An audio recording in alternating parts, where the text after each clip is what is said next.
Assalomu alaykum va rahmatulloh. Alloh izni bilan Arofatga ham chiqib oldik.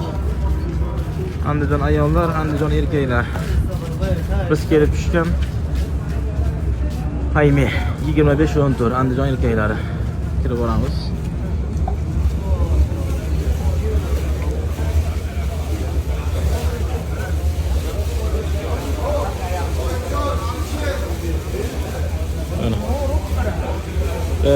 Mana shu bitta qatorga 35 ta 40 ta odam ketyapti.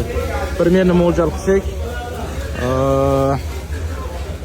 250-280 ta odam bor shu yerda. 300 taga yaqinlashadi xudo xolasa.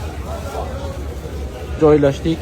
Joylarni mana Arofatdagi holatga. Mana shu yerda peshin vaqti, peshin bilan asr namozini jamlab o'qiymiz inshaalloh. Duolarda qilamiz. Allohdan mag'firat so'raymiz. Zikrlar, salovatlar, duolar qilamiz. Inshaalloh kim bizdan duo so'ragan bo'lsa, hammasini nomma-nom birma-bir Xudo xolasa duo qilib chiqamiz. Kuzatib boringlar. Mana shu yer.